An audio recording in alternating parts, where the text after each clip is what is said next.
health, family medicine, internal medicine, and I thought that this might be a great opportunity to introduce an organization that I was a part of during residency in Boston called Primary Care Progress.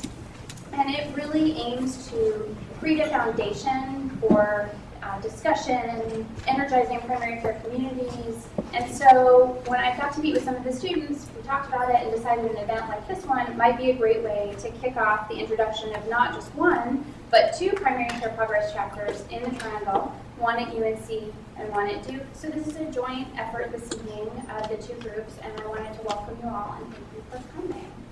And on that note, I also wanted to thank the people who've been our supporters and really made tonight possible. And one of our biggest supporters tonight was the North Carolina Academy of Family Physicians, and I wanted to welcome Dr. Rich Lord, the chair of their board, who's here this evening, and is also a faculty member at Wake Forest School of Medicine. So thank you, Dr. Lord, for making the trip. And he's on his way to Charleston, so it was kind of a nice little stopover. We'll feed you before you go. And I also wanted to thank some of our other supporters, including individual supporters like Jeannie Comervies, who's here from Blue Cross Blue Shield. She's a Vice President and Senior Medical Director of Quality at Blue Cross Blue Shield. And Brad Wilson, who's the President and CEO, couldn't be here tonight, but did send a nice message that he wanted me to share with you all about the importance of primary care. And he said, I want to take the opportunity to extend my admiration and wholehearted support to your efforts to cultivate a primary care focus throughout our healthcare system, starting with the way we educate and nurture physicians and other clinical professionals. The success of healthcare reform, and indeed the effort to transform our entire healthcare system, will hinge on whether we can truly make primary care primary again. So I think in just a few short sentences, that really says a lot about the importance of primary care. It says a lot about why you're all here tonight. Before we move on, I wanted to do a bit of a roll call to see who all's here and bring up the energy a little bit. If we had the time, I would actually ask you all to move forward. So consider yourself spared that we're starting a little bit late. I won't ask you to do that, but instead humor me. And I'm going to start with levels of training. So please clap if you're a student and you're here with us tonight. Wonderful. Okay, how about residents? Very good. I'd say, knowing how busy the residents are, we should amplify those claps. But thank you so much for taking the time to come. How about providers? Great. So we have a very good mix, I think, of the levels of training. How about folks from UNC? How about Duke? I'm very, very impressed. That's about a 50-50 split. So, good job. They're well trained. Okay, wonderful. And I wanted to know how many people would consider themselves kind of advocates for primary care. Maybe you didn't fit into those categories, or you did and you're still an advocate for primary care.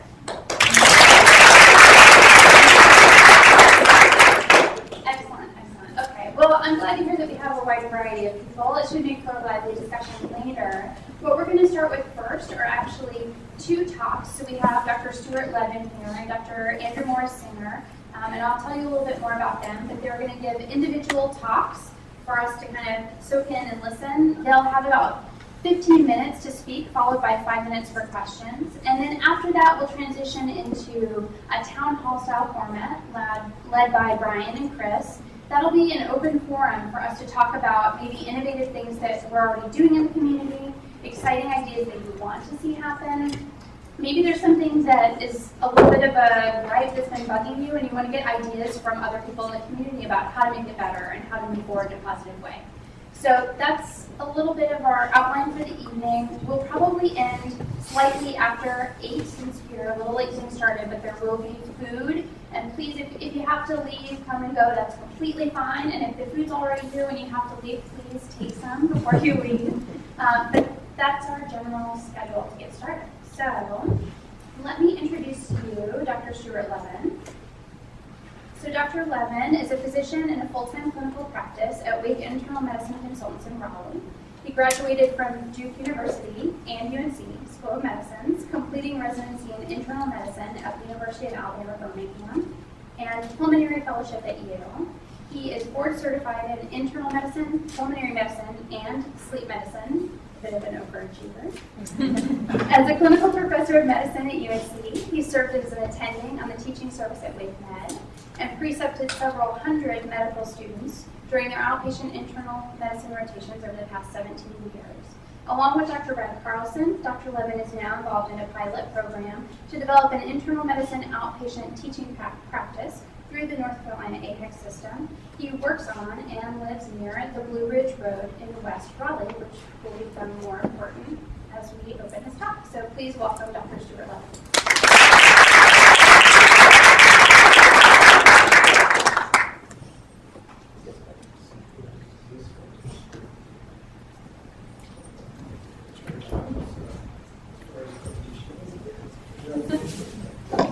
Is this working? All right, good. I'm going to just hold this in case. Good. Well, Sarah, thank you. Thank you so much. I mean, it's a real honor to be here and to be in this kickoff event. This is something that a number of us who worked in primary care, and actually I do most of what I do is primary care, in fact, which is why I'm here. It's something that a number of us who've been on the faculty, as I am, as a clinical faculty at UNC, have really worked to try to get the primary care disciplines together in a coordinated fashion for a number of years. So, again, I really give a lot of tribute to Sarah and what she's doing in the primary care progress group. And I really appreciate being asked to talk about something that's not clinical specifically, but is in the bigger picture. So hopefully that'll make more sense as we go through. This is my conflict of interest statement. So it's kind of discuss this. Okay, there was an article. It was from the Shattuck lecture, which was in the New England Journal from last. It was in there last month, but it was Harvey Feinberg, the head of the Institute of Medicine, talking about the need for a successful and sustainable health system and how to get there from here. Most of us probably know these numbers and know that they're not good. If you look at life expectancy in the United States and how it's risen since 1960 to 2009, it placed us from about the middle of the pack in 1960 to the last of the pack here in 2009 in comparable countries. At the same time, our health expenditures, as most everybody knows, is out the roof, 17% GDP in 2009, not going anywhere but up. We know that we don't have a high-value system. We function in a system that's got plenty of inefficiencies. I see them every day. If not every one of these, I've seen most of these at some point in my career, and everybody who practices in any clinical situation knows that this is mostly true, and the list goes on. So I will try to spare you each of these. But basically, I think the point that's taken is this: to achieve a successful and sustainable health system, we must be able and willing to try many different things. But therein lies a unifying idea: do many things. No single stroke will solve this problem. We must be willing to adopt many strategies and use them to reach one big goal. So I'm going to go back to this list. And at the bottom of this extensive list is one area: insufficient attention to prevention, disparities, primary care, health literacy, population health, and long-term results. And I think that's an area that we come in, certainly from the primary care standpoint, but also, and I'll speak more to it, to population health. And I think that's where primary care really has a particular advantage. This is my little postage stamp of soil. This is where I live. Many of you may be familiar with Raleigh. It's a city east of here, across I-40. Actually, the traffic wasn't that. But that's my home and office. I'm somewhat in a fortunate situation. I live in West Raleigh. I'm not sure. You can't really tell much about Raleigh's geography on this map, and it'll become more evident later on. But I don't know that I have a pointer here, but you can see home, office. There's this big sort of open space area here that will become more relevant in just a minute. So I live pretty close to my office. I live about 9/10 of a mile, and I'm in a pretty fortunate situation because there aren't many people in Raleigh who can say that they live within walking distance to their office. So about 2 to 3 days a week, if it's feasible, if I don't have any other commitments, I'll walk to the office. And it's not a bad walk, but this is part of what I see on the way over there. And I'm going to particularly This is my route, and as a crow flies, it's about 4/10 of a mile, but it's a 9/10 walk. So the reason I'm pointing this out is because I get to think about this is actually my stress reducer during the day is when I walk back and forth, and I start to think, well, why is that area on the right there? I mean, you wouldn't normally think about it, but because usually you drive right past it. So how did it become a dead end? I'm going to take you back here just very briefly. The history of urban planning and public health in all of about 30 seconds. It's really joined at the hip at Frederick Olmsted, who's father of landscape architecture, but many people don't know he was actually in charge of public health on the Union Army side during the Civil War.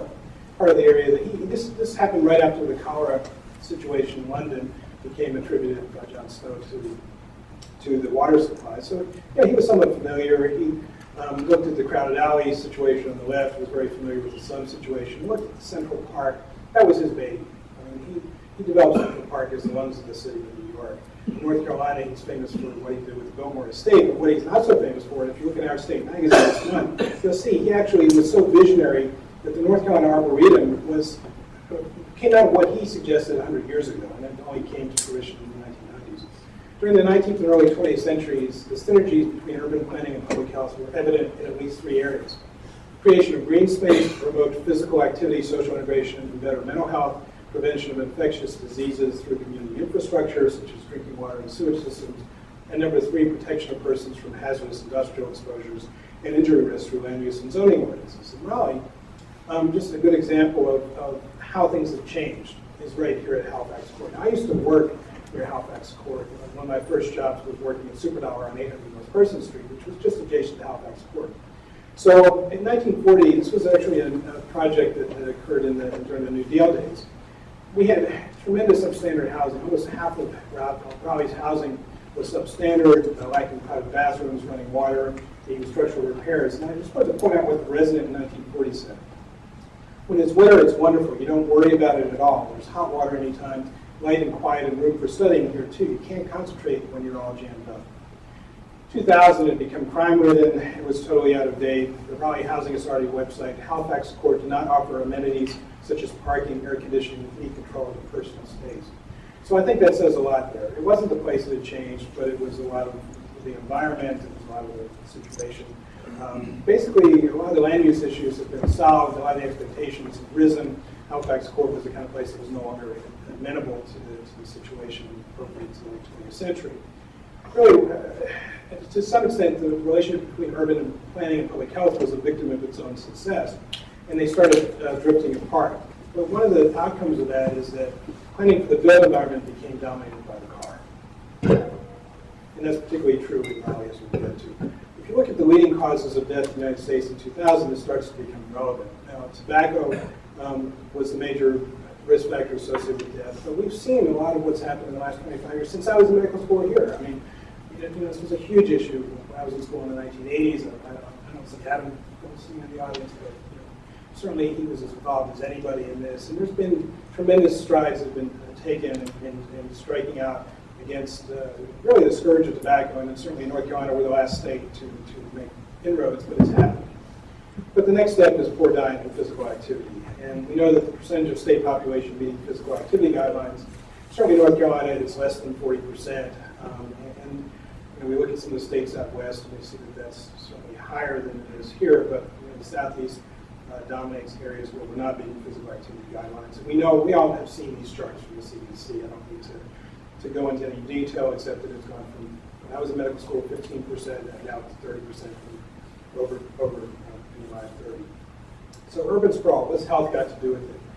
So we're starting to get to the subject at hand here. And this actually was a CDC UNC grand rounds that the public health school did in 2002. Dr. Roper actually was the lead faculty on this with Richard Jackson from CDC, Howard Funkin, and Smithson. And you can actually still access it. It's, I think, still online as the last time I looked.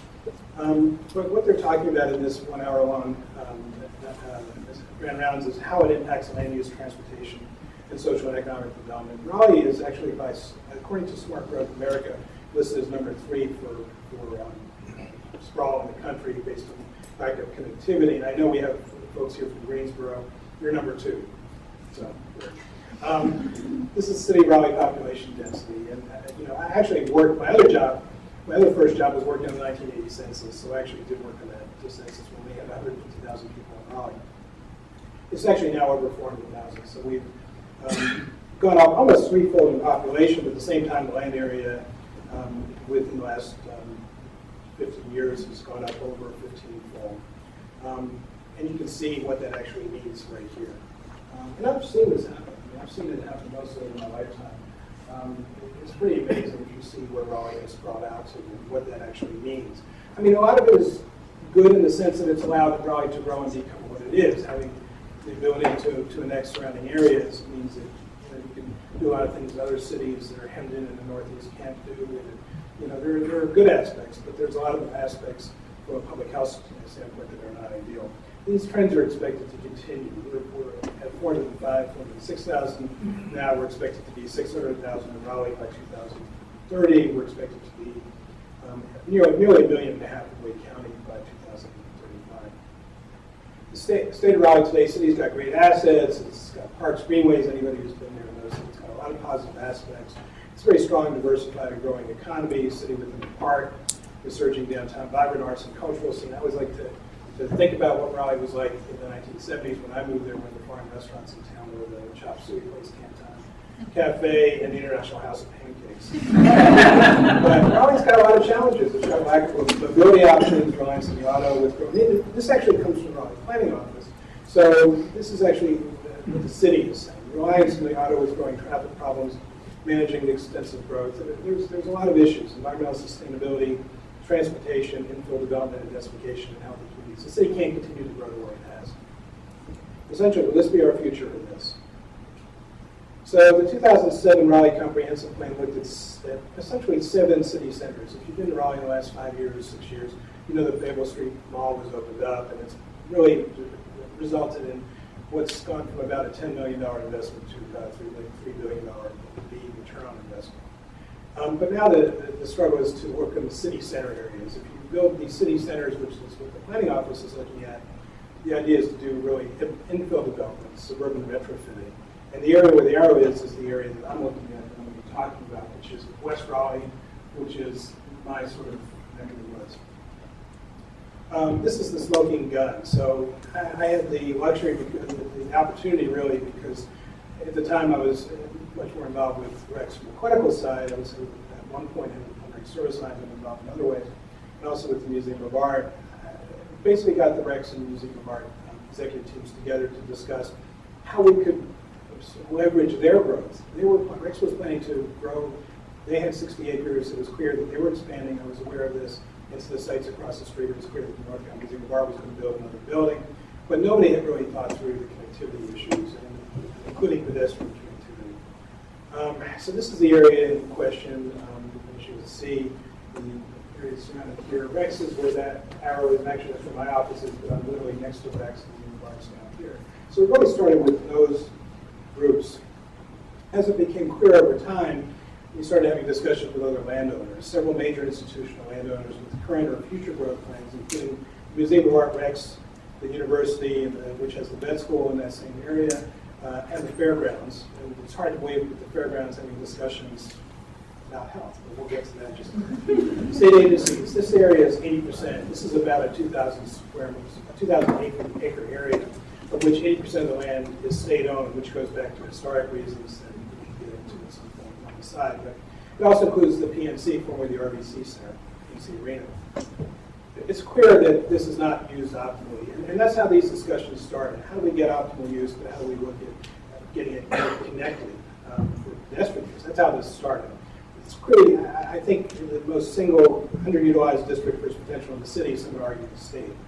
About a year ago, after having about 200 meetings, or 200 stakeholders involved in probably 100 meetings, we finally got to the executive level, and we met with the head of director, the head of the Museum of Art, the head of Rex Healthcare, and the Chancellor of the University, as well as the state agencies.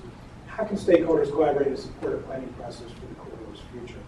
And I'll draw your attention to one name in just a minute, Paul Morris, which will become relevant in just a minute. Out of that meeting last year, it became clear that we had to do better, and that there was going to be some coordinated plans here.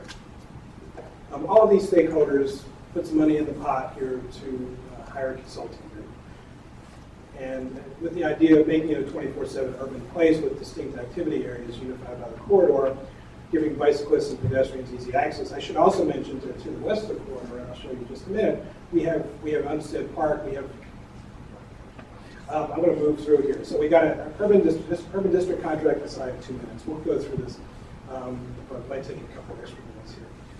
Gentleman up in the top left-hand corner is our city planning director, who's also head of the American Planning Association, Mitch Sover, and that's important here. So we have design things. We're actually meeting tomorrow night to go through the final design options.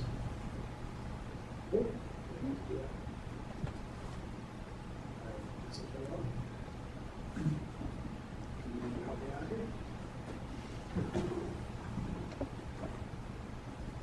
you go. Okay. So we've got what you'll see is a sort of grid-like system that's coming out of it. We've got four distinct districts. Top is the medical district. The second one is going to be the cultural district, around Museum of Art. Third is going to be the entertainment district, around PNC Center. The fourth is transit development, around the presumed light rail, which is the forecasted area. How does this go to our subject here? Urban planning and public health. This is what we're hoping to bring together, because this is the major issue that really gets to the brunt of our discussion. The built environment, this actually comes from the UNC Department of City and Regional Planning website. The built environment is increasingly seen as an important factor influencing physical activity, which in turn has multiple positive impacts on health promotion and disease prevention. It's important to reconnect these fields. Last year, the North Carolina Medical Journal dedicated its issue on public health and environmental health to these connections. And it talked about, among other things, barriers to municipal projects, including tools such as health impact assessment. And I dare to say most of you probably haven't heard about HIA. I had never heard of HIA until 2 years ago. But in the course of the process, we started having discussions. Environmental impact assessments are required with these kinds of land use projects by federal law for the last 4 years. But health has never been part of these kinds of projects. Health impact assessments are a combination of procedures, methods, and tools by which a policy, program, or project may be judged as to its potential effects on the health of the population. And what it does is it brings public health to the table. For the first time, you actually have for the first time in living memory anyway, you have public health at table where you're talking about significant projects like these kinds of land use and transportation projects. Naturally, it's integrated as part of the Healthy People 2020. We know that population health revolves around a number of factors. If you look at health, we know that what we do in terms of medical care is only a very small portion of it. That health status is determined by genetics, health care, but also social and environmental conditions and behavior. And HIAs provide a really great tool for bringing health to the table. The National Research Council actually published this monograph last year on systematic approaches to doing HIAs in this country. And they're actually done in other countries, as part of law in certain other countries.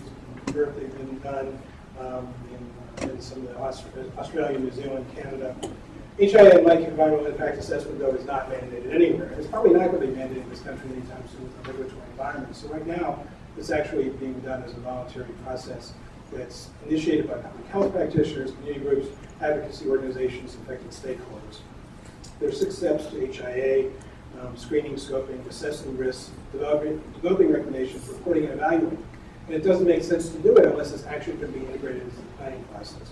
There's a diverse array of qualitative and quantitative methods. There are some folks who've done rapid HIAs, which take a few days. The quantitative, comprehensive HIAs take months. Completed and in-progress HIAs as of 2010, North Carolina, 0. These are some of the transportation-related HIAs that have been done in the United States. Through them briefly, I won't spend too much time. One of the more successful ones was actually Atlanta Belmont HIA. Atlanta is the capital sprawl in this country. They've had extreme success with what they've done with their HIA. Woodridge Road records North Carolina's highest pedestrian traffic count due to the presence of state fairgrounds and other important attractions, but it lacks safe routes for pedestrian mobility.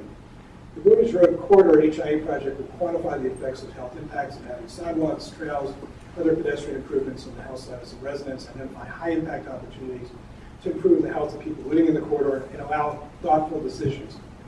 Plus constitute North Carolina's first comprehensive HIA. It's being done through the School of Public Health here, and I don't see my co-conspirators, but I'll get to those in just a minute. The Department of City and Regional Planning, and it's being funded by the Blue Shield Foundation. Thank you, Jeannie. This is the team that's working on this sub-study, and they're your neighbors next door, the public health folks as as well as city regional planning. But what this is, not only is it going to represent North Carolina's first shape Cheyenne, but it represents a pilot for complete streets. This is going to have statewide implications because NCDOT is not typically known for multimodal transportation. There's a huge culture shift that's going on as we speak with NCDOT. This comes from their website. For the previous 50 years, streets have generally been designed to serve one mode. Motor vehicles and often have been designed without sidewalks or bike facilities. In contrast, complete streets are intended to serve people using all modes. The reason I pointed out Paul Morris's name is because he was actually a landscape architect when he was working with us in that committee. He's now Deputy Secretary of Transit. So we're in good stead here. This is bringing it together here with primary care progress. Designing healthy communities is what we can do as primary care practitioners, more than specialists can do. I mean, I had this conversation with, it happens that the Secretary of Transportation, Jean Conti, they have a child who's actually a pulmonary critical care fellow. And we had this conversation with his wife about what about pulmonary makes you do this? Well, it's not about pulmonary, it's about primary care. This is what I do every day. I'm seeing folks who are obese or diabetes. I've seen this all happen. Anybody who does primary care knows the effect of the built environment on what we do, but doesn't think about it. This is the chance, and this is a major opportunity that we have as primary care doctors because we have street cred. I mean, we have street cred in ways that you don't know. But I mean, I don't think of myself as having any credibility whatsoever in urban planning or even public health. I don't have an MPH, but it's amazing what you can do because you know about patients. So bringing it together, start a dialogue about underlying causes of poor health. How do the 5 social determinants of health discussed in Healthy People relate to your issues? Physical environment, access to health services, biology and genetics, social environment, and individual behavior. Are there interventions and or strategies to affect change at the root level, ultimately improving the health of the community? So I would really admonish and advise everybody, if you're doing primary care, this is an opportunity to dig deeper, getting at the roots of the issue, because you really can make it happen. It does involve silo busting. You've got to get out of your own discipline, but primary care can do it better than any other specialty. Without vision, there's no progress. So have a vision.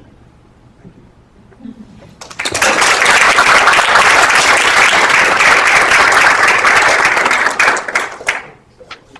We have time for questions. I go over this thing. Can we do 1 or 2 questions? Any questions? Yeah. So anyone who's traveled to Europe notes that there are lots of pedestrian malls that are very successful, not even in the more opulent destinations like Florence, but even in places like Grenoble. Well, Raleigh seems to have failed in this regard. They had to rip out their pedestrian mall and invite cars back downtown. What went wrong there? People didn't use it. If you were downtown anytime after 5 or on weekends, nobody was there. But what happened was when they built the mall, they waited until all the stores had left. So there was no reason to go downtown. And you would go there, it was like, it was an urban wasteland when they built. Unfortunately, I mean, it could have happened had they maintained the stores downtown. It didn't happen. There was no urban traffic. If you go there now, there is so much incredible more walkability now with the mall opened up to traffic. It's actually kind of they did a road dive when they opened it up. They didn't open it the way it would prior to closing the mall. So it's really a relatively strong, but relatively narrow street, much wider in terms of sidewalks. It's actually, if you haven't been there, I really encourage you to do it because it's actually a great place to go to. If you go there on weekends or at nights, it's amazing. I mean, I'm married, I've got 3 small kids, and I rarely go downtown. We went down a few months ago with my wife, and it's just amazing. I mean, it's really become an urban center in a way that you could not have imagined 10 years ago. So I think you're right. I mean, Europe, there's no doubt. And frankly, all we're talking about here in many ways is going back to what we had before World War II. One more question? Yeah, I was just interested.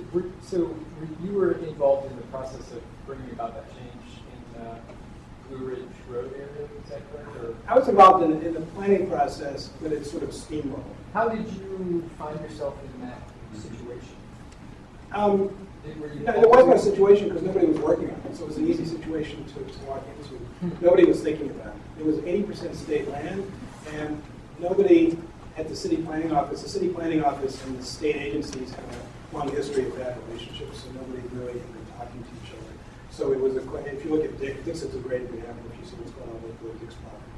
So it really it allowed somebody who didn't have a hand in either property, who takes care of patients on both sides, to be involved.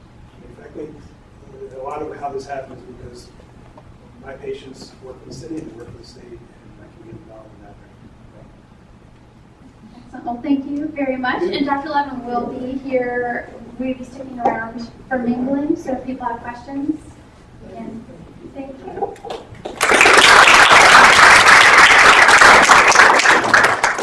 So our next speaker is Dr. Andrew Morris-Singer. He is the president and co-founder of Primary Care Progress, as well as a general internist who practices primary care in Boston.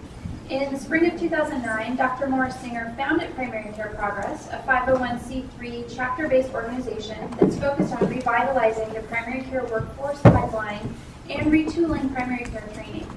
In his role as president of Primary Care Progress, Dr. Morris-Singer speaks regularly on the topics of primary care clinical innovation, primary care community mobilization, leadership and engagement of trainees, and efforts to revitalize primary care. He also regularly conducts various leadership and direct action organizing trainings.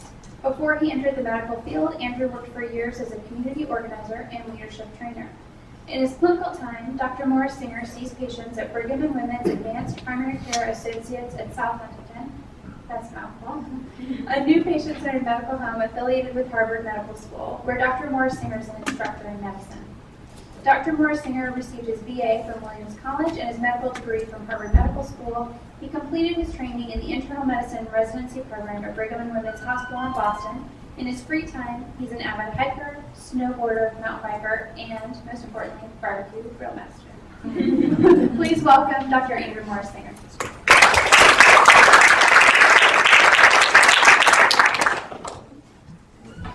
So, can everyone hear me okay? Excellent. Sarah, you're too kind. And one of the most depressing things for me about this trip is that I'm unfortunately not going to be able to taste North Carolina barbecue. So, but it's incredible to be here with all of you. And I just want to tip my hat, I'm not wearing one, but to the organizers of this really exciting event. It's just so great to see all the faces, different stages of training, different fields of primary care all coming together.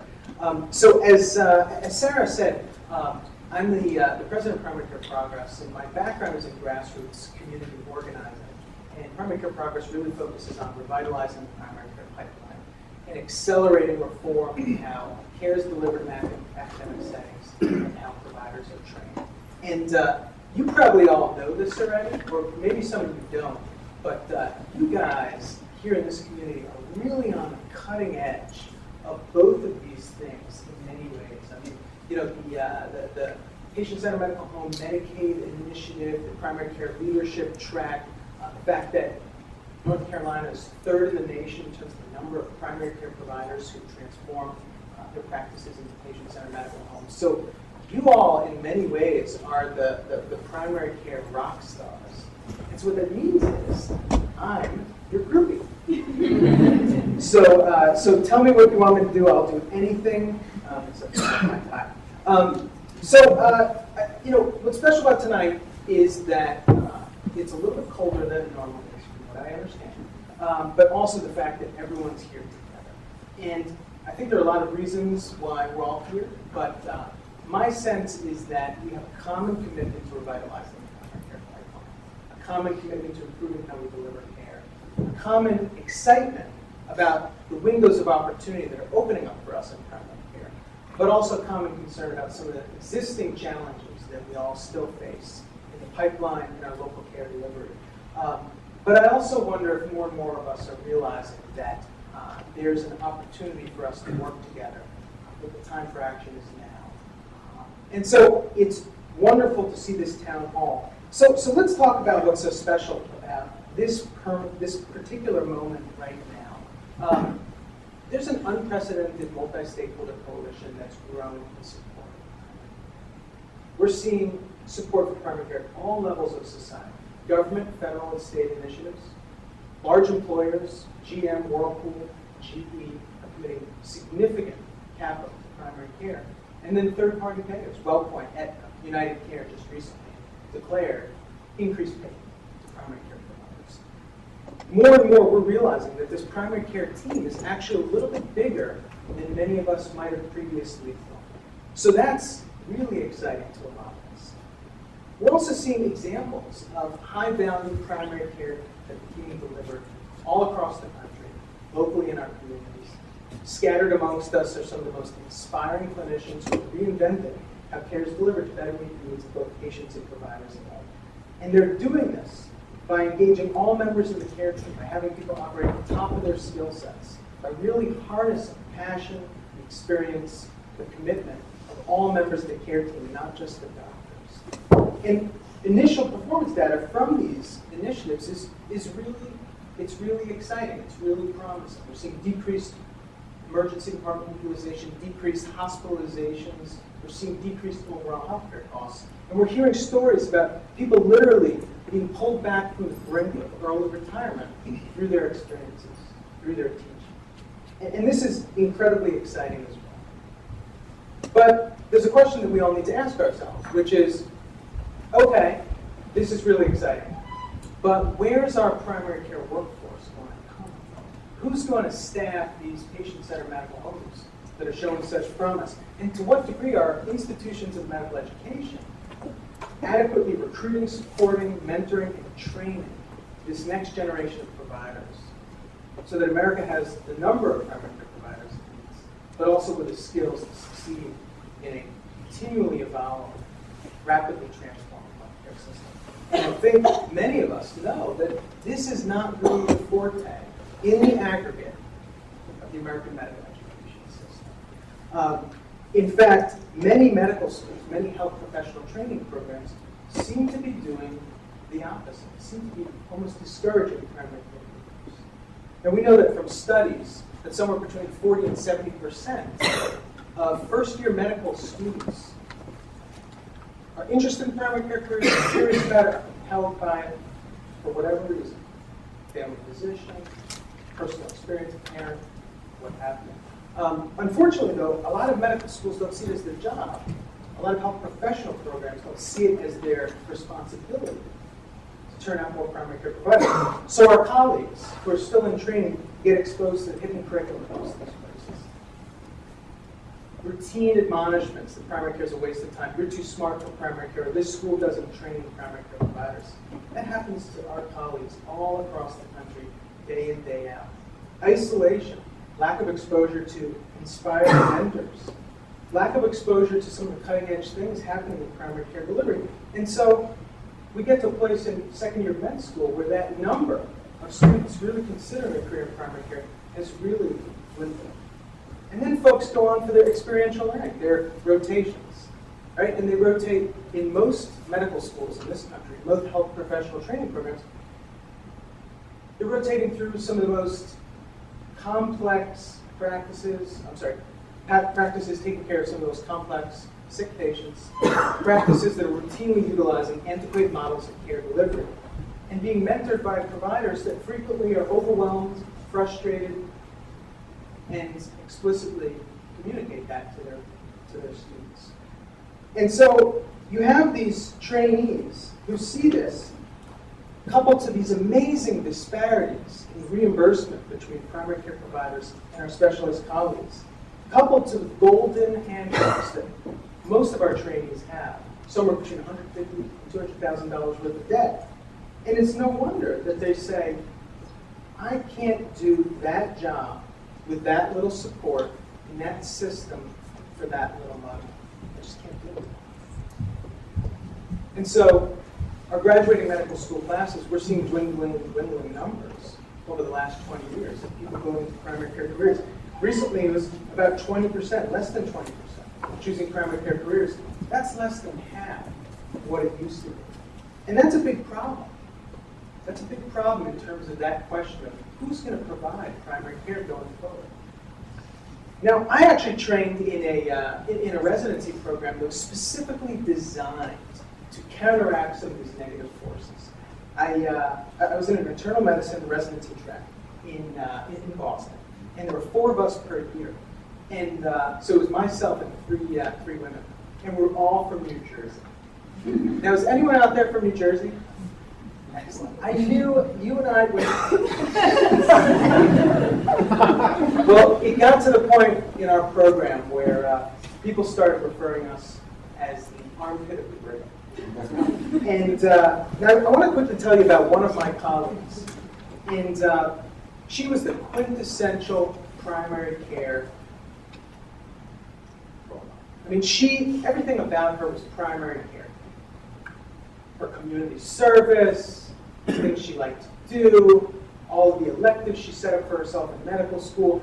I learned so much about primary care, longitudinal relationships, motivational coaching from her. I mean, she was just amazing to watch, even as an intern.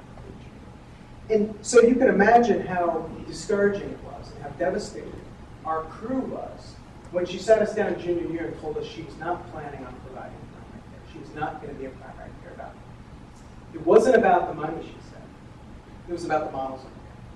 She saw her preceptor day in, day out, slogging through this system, and she saw that and said, if I do that, I will be whittled down to enough. There will be nothing left of me or why I wanted to become a doctor if I do that. And so she decided to specialize. And this is not a unique story. This happens quite frequently, actually. And I see a number of you nodding, and I know we've experienced this as well. And the bottom line is we are literally hemorrhaging primary care-oriented trainees from the primary care pipeline at different stages of training for different reasons. And it's a big deal. And the reasons are multiple. I mean, we have problems with financing, we have problems with models, we have discouragement that we have to deal with, we have isolation, we have a training system that subordinates outpatient to inpatient. And so it's multifactorial, but it's something that that's an incredible white elephant in the room in a lot of ways. Now the problem is, though, that collectively we're told it's the money, sit tight, hold fast, wait for the cavalry to arrive, and when the green starts flowing, decisions will change. Primary care-oriented trainees will go into primary care. Medical schools will about face and start turning out more primary care providers. Existing providers will transform their practices more quickly and more easily. And friends, I think we all know that that's going to take a lot of time if that would actually work. And we don't have that. And so one of the best things about my job is that I basically spend all my time meeting people who say, I don't want to wait. And there are things that we can do right now in our academic primary care community to stop some of that happening. And it's true, I can't fix the money, but there are other things that I can do that are making a difference. People like Amy Cobb, a medical student, a second-year medical student at Baylor College of Medicine down in Houston. And Amy's terrific. I see Wing smiling over there because we love working with Amy so much. And she basically approached us to form a chapter of Primary Care Progress last year. She was frustrated with the lack of support for primary care-oriented trainees. She was frustrated with the discouragement that they faced on a routine basis, and she felt like she was not being exposed to the exciting stuff happening in primary care. And she knew she wasn't the only person. A lot of faculty talked about it, a lot of residents talked about it, a lot of students talked about it, but there wasn't a lot of action. And so she realized that if she could create a space, much like this space tonight, where all the different players of the primary care community come together to identify a vision for change, they might be able to really sort of identify specific actions that they could take as a community to create real change. And so she organized this town hall. She facilitated this fantastic discussion where the community talked about what would it mean to change the pipeline here? What are specific things we can do right now? And out of that discussion, and I was there, out of that discussion came a new, robust primary care mentoring network that didn't exist before, and a new primary care innovation collaborative to pair students with faculty who are doing clinical innovation, patient-centered medical and transformation, to work on projects. And those projects are starting to get up and running, and they're starting to make a difference. And you might ask yourself, how did Amy do that? And the bottom line is, by harnessing pre-existing leadership capacities and skills that she had. Amy actually used to lead church groups. And she just harnessed those skills. You don't get taught in medical school how to lead a town hall. But she, like many of her other colleagues, are increasingly becoming aware of their own capacity to get involved in the revitalization of primary care, even before they have their MD. And I think for us who are now faculty, and I know I look like I'm still in medical school, but I do now count myself as faculty. And if you don't believe me, ask me any coding question. Go. But increasingly, faculty around this country are starting to understand that trainees, in many ways, are some of the most under-tapped change constituencies when it comes to revitalizing the family. So I just want to leave you with a few last thoughts. I'm incredibly excited about primary care. I love primary care. But it's not easy being in primary care right now. Whether we're practicing it, whether we're training it, whether we're educating others for it. Despite all these promising opportunities, despite the money that's coming down the line, the policies that really are existing to support primary care expansion, a lot of us, maybe even all of us, still face these challenges every day. Some of these challenges are annoying. Some of these challenges are frustrating and overwhelming. But some of these challenges are downright hurtful. And just last week, I was working out in a gym where I've been going for years, and I occasionally work out with a trainer. He showed me the new techniques. And this guy is someone who knows the organization that I run. He knows I'm a primary care doctor. And still, as we were chatting, he said, "Are you still just planning on being a primary care doctor, or are you going to specialize?" You know, we've got a long way to go. We've got a long way to go in this country. We still face immense challenges. We've got national, regional, and local issues that we're dealing with, especially in the academic community.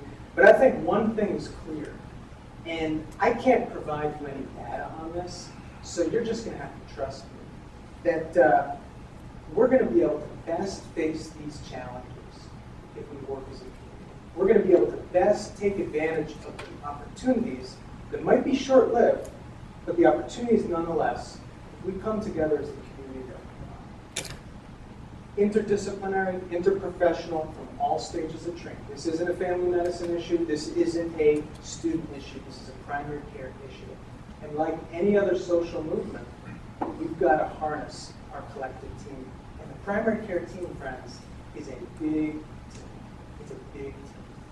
So I want to end by thanking you for taking time out of your busy lives, for being a part of this. I want to applaud the efforts of Sarah, Chris, and Brian, and their colleagues for putting together such a visionary event like this. And I want to tell you how excited we are and honored we are at Primary Care Progress to be on the primary care team with you all. So I'm going to stop there and open it up for any questions. But thank you.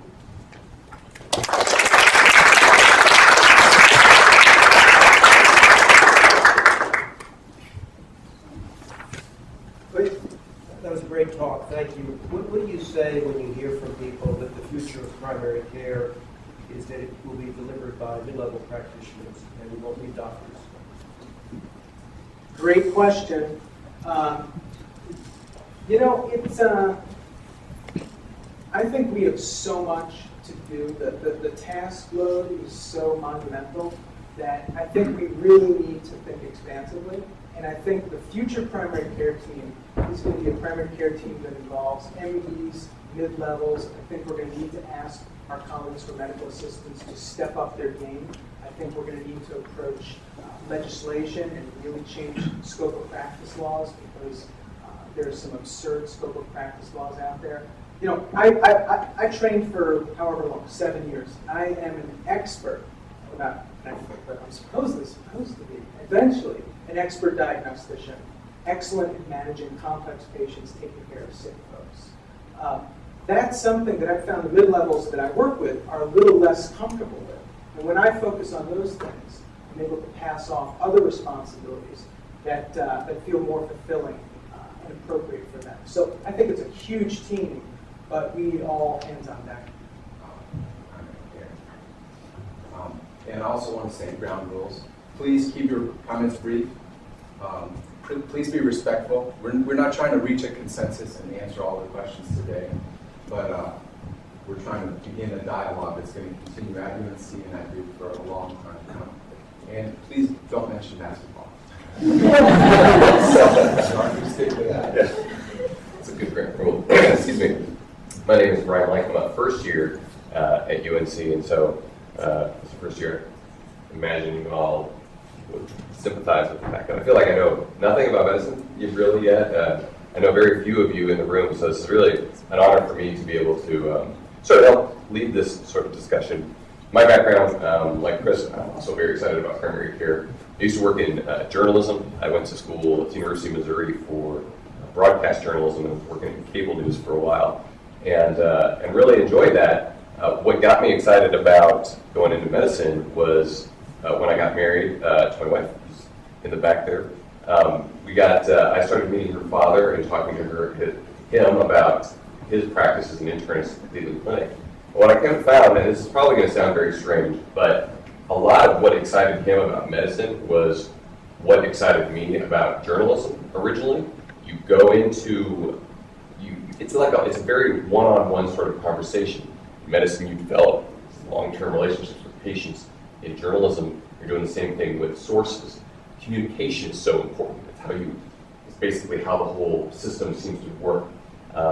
So is, kind of many years and sort of praying and decision making went into that, and then so switched to medicine and am excited to see where things go from here. So anyway, really excited to be here. We want to kick things off in sort of a similar manner before we actually get into sort of the town hall portion of this, which is really going to be freeform. I mean, we have some things that we'd like to talk about, but if there's things that everybody seems to want to talk about, we're happy to take it in that way. But for a few minutes, what we would like you to do, if you bear with us, is turn to your neighbors and sort of have that discussion with them, what we've been talking about. What is it that excites you about primary care? Maybe it was what excited you to go into primary care to begin with, or what is it that you're excited about that's going on now sort of in the area of primary care? So we're going to give everybody a few minutes to do that, maybe a little awkward, maybe break some ice. What are the things that excite you about primary care right now? Use the mics on your table if you'd like. I'll share one thing. John and I were just talking. I think just to always, the folks that have heard me say this before, I always like to remind ourselves about, it wasn't that long ago, 1998, we had 17.5% of med students choosing to go into family medicine. I think it was 5% back then going into primary care and internal medicine. So you were committing yourself to primary care. It was basically not expected you were going to specialize. And there were structural things that happened during that period of time where that dwindled down not that long ago. We were happy last year with 8% in family medicine. Primary care, internal medicine was down to 2%. A lot of programs have closed. Yeah, and I see that, and so that's, oh, wow, that sounds depressing. But the piece that I'm excited about is that organizations like this coming back again to bring people around with some of the transformation that's happening. As you see, in North Carolina, I've had the benefit with our academy talking to family docs across the state who are changing what they're doing. And they are, that you see the models from group health and other places across the country where they say their docs are happier. We're beginning to see our docs being happier in what they're doing. They still need, obviously, Blue Cross Blue Shield has been a huge supporter in trying to change some of the finance stuff. But it's an exciting time right now, I think, where folks are trying, in North Carolina, at least, folks are trying to change. And once they can get there, they seem happier. We still have a large group that are just beat down that we're trying to bring along on the practicing side. Anyone else? What do you think? What's exciting about primary care right now? What excites you about it? Can I throw a couple of ideas? Levin and I had a very interesting discussion, and one of the things that he was mentioning that I thought was really interesting was the concept of healthcare and healthcare community moving out to the greater community. And the involvement of healthcare community centers and churches and other areas where you might not have seen it, rather than the concept of the patient going to the facility, healthcare going out to the patient. I thought was an interesting concept. So more than just home visits? I don't know, more flexible borders between the healthcare world and the larger community. And also that brings, my field is actually healthcare information technology. And the idea of home visits and that you can extend healthcare to the home through electronic remote monitoring and various types of technology. I'm kind of interested in knowing what people think about that. The use of mHealth, remote monitoring, and technologies like that to increase the efficiency of primary care. So what do people think about that? Is there anybody that can give an example of this remote health that we just heard about? Or about taking health care out to the community?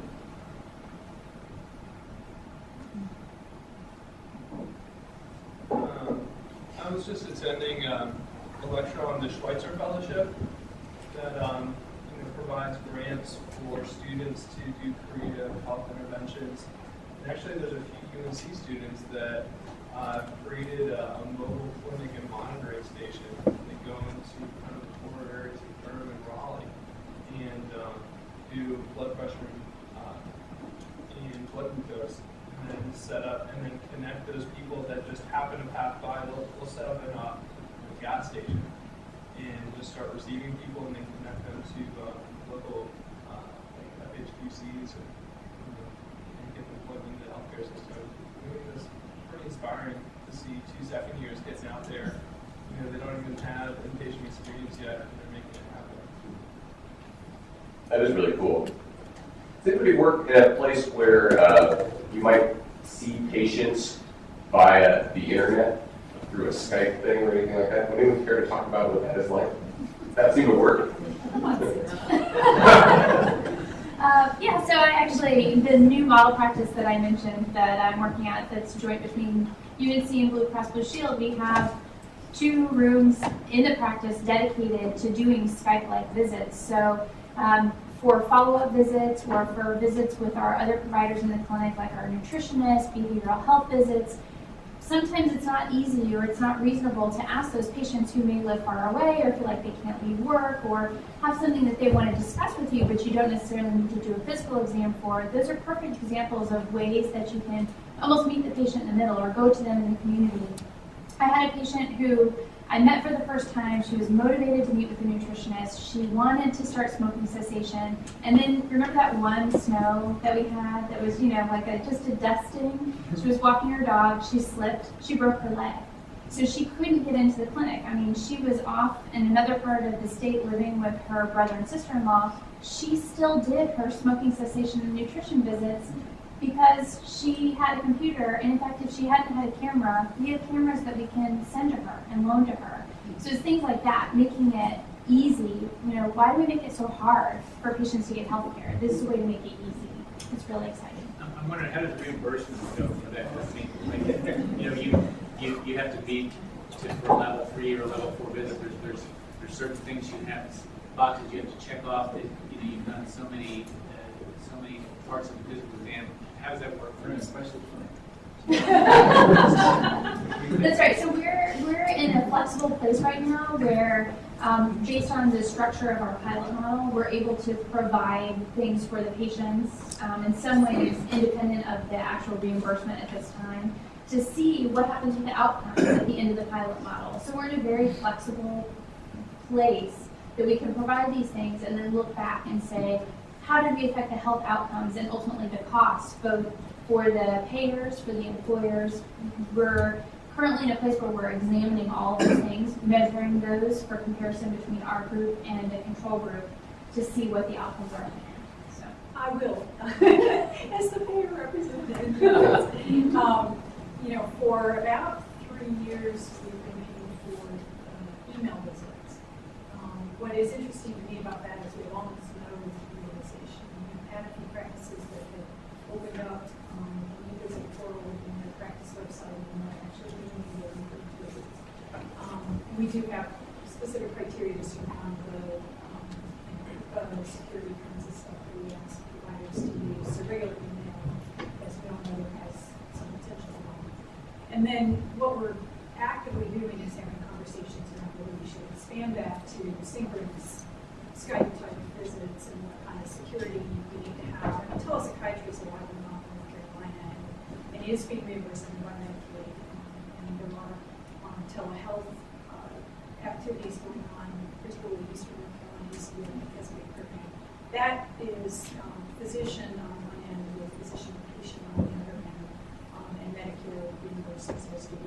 those visits. And I think it's time that we really work hard at moving beyond that and say physician in one place, patient in another, similar to the making visit synchronous. What can we do? But I like primary care internal medicine because it's my form of risk-taking behavior, you know, the unknown, like sword swallowing and things like that. But it ties into e-medicine because I audited myself and I do 30 to 50 emails a day with patients. And in terms of, and I have a patient who, when he retired as a biochemist here, went to heaven. He lives in Floyd now, Virginia, and he makes his own wine, but through a series of email exchanges and an ER visit out there, he wasn't getting better from the respiratory illness, and it was very obvious from his emails that he had haymaker's lung. When he just described to you how he got this in his tractor in the field. And he just prescribed him prednisone without a visit, but he knew he could call me on my cell phone if he even had to. And so without a visit, you know, he got better. But you have to know these people. He comes and sees me once every 2 years. So I've been trying to get UNC to pay for to support email billing. I just do it for free though. They're afraid because of security and privacy issues. They're terrified. Andrew, do you see that sort of remote help being implemented in places around the country? Yeah, no, absolutely. And there's a fantastic example of specialists supporting primary care providers with remote information technology. It's called Project Echo. I don't know if you all have heard about it. It's basically a hepatologist in New Mexico who's basically treating all the chronic hep C folks in the state and just completely overwhelmed. And he basically decided to stop doing that, and he was going to convert his practice into empowering primary care providers to manage their own chronic hep C patients, which involves some significant meds, that cause significant side effects. Not everyone feels comfortable handling that. So we assembled this fantastic team, social workers, nurse practitioners, nutritionists. We put together this room that was just full of TVs, looked like something out of a sci-fi movie.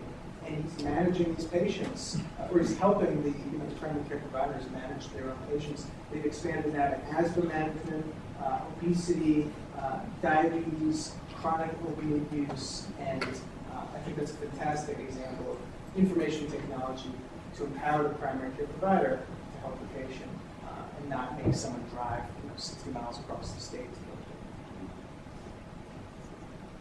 I was going to say, Paul, it's pretty daring for you to describe stuff, seeing a patient every 2 years, but that blows your sense of connection with the patient. And that's one of the things that I get. The reason I like primary care and primary care is to really try to make a difference. I think we're all here to make a difference to people at large, the world at large. And you can do that one-on-one connection, like you're saying, Ryan German. It is a one-on-one connection. It's more than that. You want to make a difference in their health. So I feel like perhaps 70% of patients that I see don't really need to see me if they can do some basic preventive stuff. We all know, right?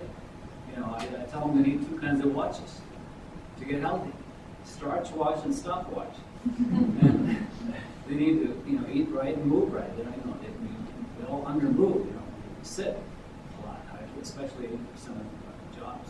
So anyway, so the commitment that I have is to try to make a difference, and that's what gives me the boost of and satisfaction. Go ahead. Yeah, I had to smile because when Chris said, I don't know if I'll be in the living room with them. Actually, that's one of the things I loved. Is I'm a practicing family physician at Duke and an educator. I've been practice for, I guess, 25 years, and I've loved it. When I've gone into the home, whether there's a new baby to see, a patient who's dying, and I don't do a lot of home visits. I mean, that would be hard to fit into my life. My life outside of medicine is very robust as well. But I didn't get into primary care because I knew that as a student. I went to UNC, didn't know anything about primary care through my third year back then. Had to discover it because I thought there's nothing here I want to do after the third year in the hospital. So I left and went across the street to the School of Public Health and heard about community medicine and realized I'm really into community medicine, and that's where I heard about family medicine. And so then I also learned that I love patients. But what's exciting now is, you know, I've loved it, but now it's even better because of efforts going on between the public health community and the primary care community. The Institute of Medicine just came out this week with their report on how to marry primary care and public health. So this question of how do we get into the community is exactly what they're looking at. How do you get the CDC that's doing public health and HRSA, which is doing the community health centers, how do you get them to start talking and maybe, heaven forbid, share funds? Those silos are going to be crossed because now we see we're taking care of chronic illness in primary care, but we can't do it without the folks who might be in churches checking blood pressures or building the sidewalks or whatever. So that is the new direction. It's going to be very exciting. If you look at, you know, a lot of forces from government down that are saying, you know, we have to get out of our silos. So it's just a tremendous time to be in primary care for me, coming from originally public health and then that loving patients in their homes. It's got it all.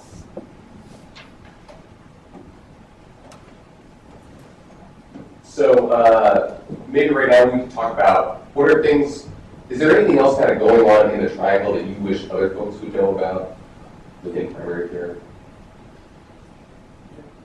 This is about the access to primary care. Last year, some of the North Carolina Indian American physicians started a group, and their first project was to start a clinic in Raleigh. And it started in July of last year. And started with about 30 patients in the first month. And they reached a level of 330 for the past month, March. So I approached them early this year to start expanding that kind of clinic rest of the triangle area, starting with Durham and Chapel Hill and further. And they agreed, but they wanted to make the clinic self-sufficient before expanding into other areas.